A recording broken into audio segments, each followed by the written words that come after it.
Who am I? Well, that's an interesting question. And I believe if a person will start to study that and look for the answer, they'll find it. See, I think we live simultaneously on 3 planes of understanding. We're spiritual creatures, we have an intellect, and we live in physical bodies.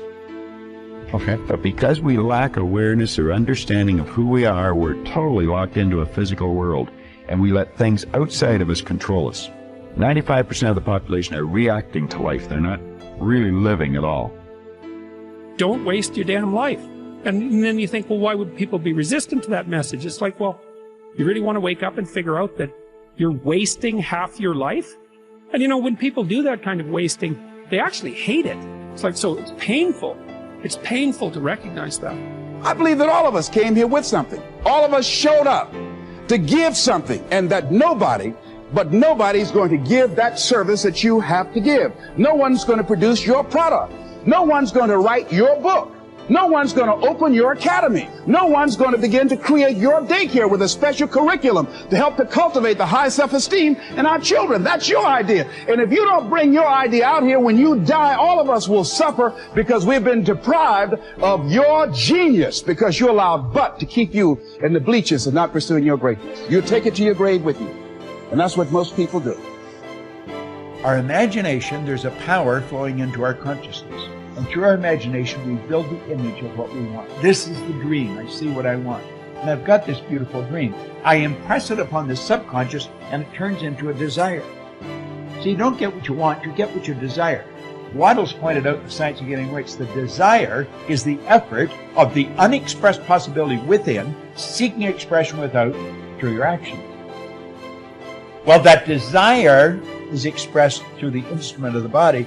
It changes the vibration of the body's in. The vibration causes you to act, and the action sets up an attraction. And it's the action-attraction that alters results. You may not be able to do all you find out. I understand that. You may not be able to do all you find out, but you should find out all you can do. See, you don't want to wind up at the end of your life and discover that you've lived only 1/10 of it. And the other 9/10 went down the drain, not for lack of opportunity, for lack of information. If you fall down 100 times in a day, what does it matter? For a committed man, there is no such thing as failure. If you fall down 100 times, 100 lessons to be learned. If you commit yourself like this to creating what you really care for, now your mind gets organized. Once your mind gets organized, the way you think is the way you feel, your emotion will get organized. Once your thought and emotion is organized, your energies will get organized in the same direction. Once your thought, emotion and energies are organized, your very body will get organized. Once all these 4 are organized in one direction, your ability to create and manifest what you want is phenomenal. You are the creator in many ways. Often I begin a seminar with a little exercise. I ask the audience, how many people here would like to double their incomes? Almost everyone smiles and raises their hands. I then ask, how many people here would like to lose weight, get out of debt, achieve financial independence? Again, everyone smiles, some people cheer, and they all raise their hands. Then I say, wonderful, these are great goals that everyone has. We all want to make more money, spend more time with our families, be fit and trim, and achieve financial independence. Not only do we all want the same things, but we all know what we have to do to achieve them. And we all intend to do those things sometime. But before we get started, we decide that we need to take a little vacation to a wonderful fantasy place called Someday I'll. We say that, someday I'll read that book. Someday I'll start that exercise program. Someday I'll upgrade my skills and earn more money. Someday I'll get my finances under control and get out of debt. Someday I'll do all the things that I know I need to do to achieve all my goals. Someday. Probably 80% of the population lives on someday I'll most of the time. They think and dream and fantasize about all the things they're going to do someday. And who are they surrounded by on someday I'll? Other people on someday I'll. And what is the chief topic of conversation on someday I'll? Excuses. They all sit around and swap excuses for being on the island. Why are you here? They ask each other. And, not surprisingly, their excuses are largely the same. I didn't have a happy childhood. I didn't get a good education. I don't have any money. My boss is really critical. My marriage is no good. No one appreciates me. Or, the economy is terrible. They have come down with the disease of excusitis, which is invariably fatal to success. They all have good intentions, but as everyone knows, the road to hell is paved with good intentions. The first rule of success is simple. Vote yourself off the island. No more excuses. Do it or don't do it, but don't make excuses. Stop using your incredible brain to think up elaborate rationalizations and justifications for not taking action. Do something, do anything. Get on with it. Repeat to yourself, if it's to be, it's up to me. Losers make excuses. Winners make progress. Now, how can you tell if your favorite excuse is valid or not? It's simple. Look around and ask, is there anyone else who has my same excuse who is successful anyway?